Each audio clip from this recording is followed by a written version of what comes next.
कैसे हैं आप सब, क्या हाल समाचार हैं आपके। देखिए आज की वीडियो यूनिक बहुत अलग है। कैसे आप लोग तो लेते हो स्टॉक, फिर कहते हो पैसा नहीं बना, ये नहीं हुआ, वो नहीं हुआ, लॉस हो गया।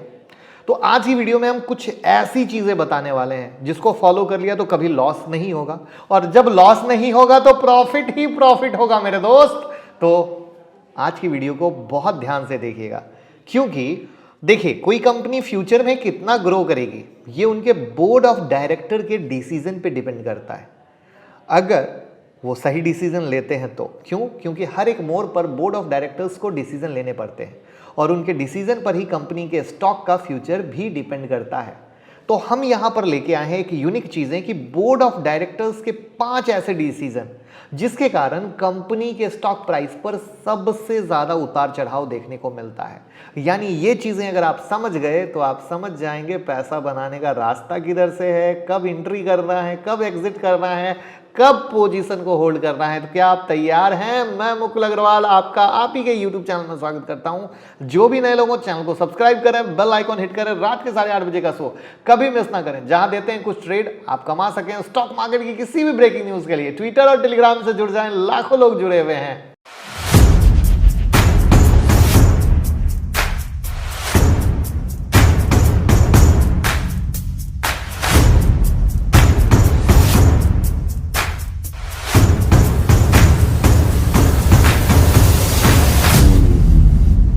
तो चलिए शुरू करते हैं क्या क्या है। तो पहला है डिविडेंड। कैसे? देखिए कंपनी को एक साल में जो मुनाफा होता है उसे शेयर होल्डर में बांटा जाता है, उसे डिविडेंड कहते हैं। कंपनी अपने शेयर होल्डर को डिविडेंड देती है। डिविडेंड प्रति शेयर के आधार पर दिया जाता है। अब इसको एग्जाम्पल से भी समझ लेते हैं। 2012-13 में इन्फोसिस ने हर शेयर पर 42 रुपीज का डिविडेंड दिया था। डिविडेंड को शेयर के फेस वैल्यू के परसेंटेज के तौर पे देखा जाता है। अब जैसे इन्फोसिस के उदाहरण में शेयर की फेस वैल्यू 5 रुपए थी, डिविडेंड 42, यानी 840% का डिविडेंड मिला मेरे दोस्त। करेक्ट है? तो जरूरी नहीं कि कंपनी आपको हर साल डिविडेंड दे। अगर मैनेजमेंट को लगता है कि साल का मुनाफा डिविडेंड के रूप में बांटने की जगह उस पैसे का इस्तेमाल नए प्रोजेक्ट में कर लें, फ्यूचर के लिए कर लें, तो कंपनी ऐसा भी कर सकती है। आप रोक नहीं सकते हो, राइट? क्योंकि कंपनी ग्रोथ करेगी तो आप भी ग्रोथ करोगे। तो डिविडेंड हमेशा मुनाफे में से ही नहीं दिया जाता। कई बार कंपनी को मुनाफा नहीं होता है लेकिन उनके पास काफी कैश पड़ा रहता है। ऐसी स्थिति में भी कंपनी उस कैश में से डिविडेंड दे देती है। कभी कभी डिविडेंड देना कंपनी के लिए सबसे सही कदम होता है जब कंपनी के पास कारोबार के विस्तार का कोई रास्ता ही नहीं होता और कंपनी के पास कैश पड़ा होता है। ऐसे में डिविडेंड दे के शेयर होल्डर को रिवॉर्डेड करना अच्छा होता है। इससे शेयर होल्डर का कंपनी पे भरोसा बनता है, नहीं कंपनी अच्छी है, कमा रही है तो हमें भी दे रही है, तो लोग ट्रस्ट मार्केट में जाता है। अब डिविडेंड देने का फैसला क्या है? एनुअल जनरल मीटिंग यानी एजीएम में लिया जाता है, जहां कंपनी के डायरेक्टर मिलते हैं। डिविडेंड देने की घोषणा होने के साथ ही डिविडेंड नहीं दिया जाता, क्योंकि शेयर की खरीदी बिक्री एक्सचेंज पर लगातार चल रही होती है। ऐसे में ये पता लगाना मुश्किल हो जाता है कि डिविडेंड किसे दिया जाए या किसे नहीं।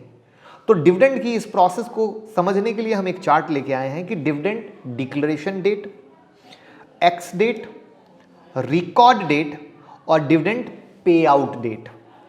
तो डिविडेंड डिक्लेरेशन डेट क्या है? ये वो दिन है जब एजीएम की बैठक होती है और बोर्ड डिविडेंड को अप्रूवल दे देता है।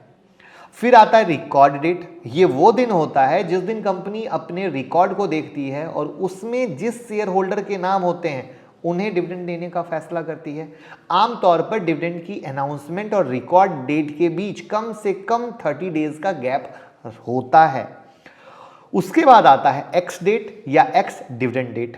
यह आमतौर पर रिकॉर्ड डेट से 2 बिजनेस डे पहले का होता है। ऐसा इसलिए होता है क्योंकि भारत में T+2 के आधार पर सौदे सेटल होते हैं, यानी सौदे के 2 दिन के बाद सेटलमेंट।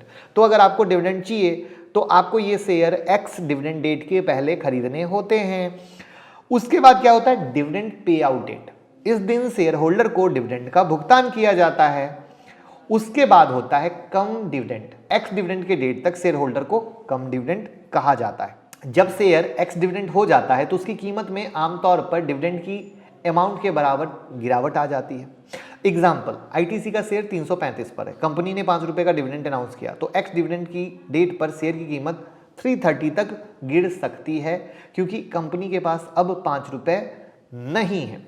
तो आई होप आपको क्लियर हो गया होगा डिविडेंड देने के डिसीजन से स्टॉक पर कैसे इंपैक्ट पड़ता है।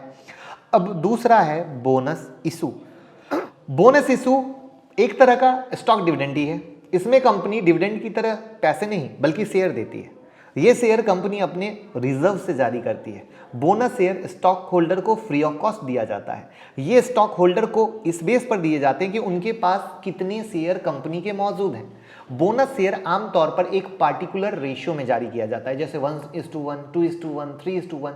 तो अगर रेशियो 2:1 है तो स्टॉक होल्डर को हर एक शेयर के बदले में 2 शेयर मिलते हैं।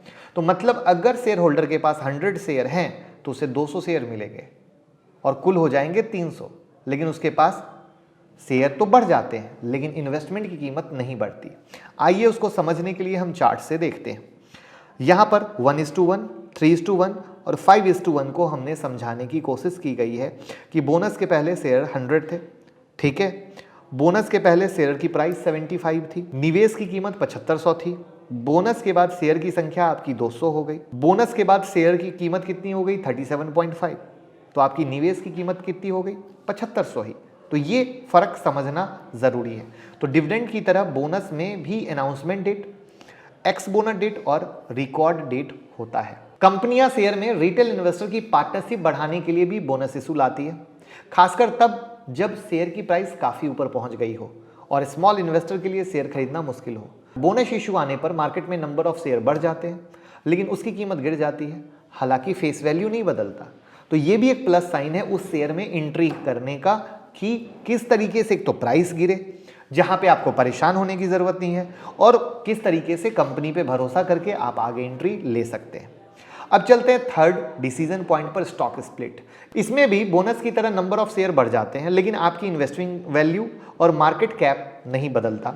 स्टॉक स्प्लिट शेयर के फेस वैल्यू से जुड़ा होता है। एग्जाम्पल के लिए मान लेते हैं शेयर की फेस वैल्यू 10 रुपीज़ है और 1:2 के रेशियो में शेयर स्प्लिट होता है। शेयर की फेस वैल्यू 5 रुपये हो जाती है।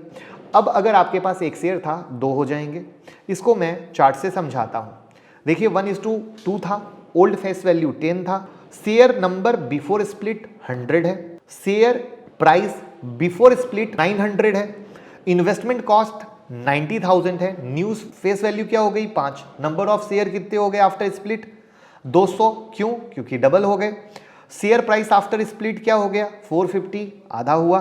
और इन्वेस्टमेंट क्या हुआ? वही 90,000। तो वैसा ही 1:5 का भी हमने दिया है। बोनस इशू की तरह ही स्टॉक स्प्लिट का इस्तेमाल भी इन्वेस्टर की पार्टनरशिप बढ़ाने के लिए करते हैं और विश्वास, ट्रस्ट जगाता है बहुत सही तरीके से और एंट्री भी होती है स्टॉक स्प्लिट होने से कई मार्केट में सही जाता है। अब आते हैं फोर्थ डिसीजन पर, जो है राइट इशू। कंपनियां राइट इशू का यूज फंड जुटाने के लिए करती हैं। अंतर बस इतना है कि जहां पब्लिक इशू नए इन्वेस्टर लाता है वहीं राइट इशू में एग्जिस्टिंग शेयर होल्डर से ही पैसा जुटाया जाता है। एक तरह से आप इसे कुछ खास लोग यानी शेयर होल्डर के लिए लाया गया पब्लिक इशू मान सकते हैं। अब राइट इशू का मतलब होता है कि कंपनी कुछ नया काम करने जा रही है। पुराने शेयर होल्डर अपने पास मौजूदा शेयर के रेशियो में राइट इशू से शेयर खरीद सकते हैं। उदाहरण के तौर पे 1:4 के राइट इशू का मतलब है अगर आपके पास 4 शेयर हैं तो आप एक शेयर खरीद सकते हैं। खास बात यह है कि राइट इशू में शेयर बाजार का जो भाव उस समय शेयर का चल रहा है उससे काफी नीचे मिलता है। वैसे इन्वेस्टर को केवल शेयर की कीमत पर मिल रही छूट नहीं देखनी चाहिए। ये बोनस शेयर नहीं है, यहां आप शेयर के लिए पैसे दे रहे हैं, इसलिए आपको पैसे तभी लगाने चाहिए जब कंपनी के फ्यूचर को लेकर संतुष्ट हों। एक बात और, अगर राइट इशू के पहले बाजार में शेयर की प्राइस गिर जाती है और राइट इशू के नीचे भी चली जाती है तो उस समय शेयर को खरीदना सबसे अच्छा मौका माना जाता है। और जैसे अभी एयरटेल लेके आई थी, उससे पहले रिलायंस लेके आई थी राइट इशू। राइट, आप में से किन किन लोगों ने अप्लाई किया है कमेंट बॉक्स में जरूर बताइएगा। अब बात करते हैं बायबैक ऑफ शेयर। बायबैक में कंपनी अपने खुद के शेयर मार्केट से खरीदती है। इसे कंपनी के खुद के इन्वेस्टमेंट के तौर पे देखा जाता है। बायबैक से बाजार में कंपनी के शेयरों की संख्या कम हो जाती है। इसे कॉर्पोरेट फेरबदल का भी एक तरीका माना जाता है। बायबैक की और भी कई वजह हैं। पर शेयर प्रॉफिट को ज्यादा बढ़ाना, कंपनी में प्रमोटर का हिस्सा बढ़ाना, किसी और के टेक ओवर यानी कब्जा करने के चांसेस से बढ़ना, शेयर कीमत में आ रही गिरावट को रोकना ये दिखाता है कि कंपनी को अपने बिजनेस पर भरोसा है। यही वजह है कि कोई कंपनी बायबैक का अनाउंसमेंट करती है और प्राइस ऊपर जा सकते हैं। तो ये चीजें वो होती है जहां पे जो normal retail trader, retail investor होते हैं उनका भरोसा आता है, नहीं सही चीज है भैया, गिर रहा है लेकिन गिरने में भी बायबैक कर रहा है। कौन खरीदेगा बायबैक? जिसको भरोसा है, ट्रस्ट है, वही तो करेगा ना। तो ये वो चीजें हैं जहां पर चीजें सही तरीके से होती है। तो ये मेरा मानना है कि ये वो चीजें हैं जो आपको आनी चाहिए थी, जाननी चाहिए थी। आपके पूरे नज़रिए को बदलने में ये हेल्प करेगा। तो कैसा लगा ये अपने आप का यूनिक वीडियो ज़रूर बताइएगा और लोगों के साथ शेयर कीजिएगा।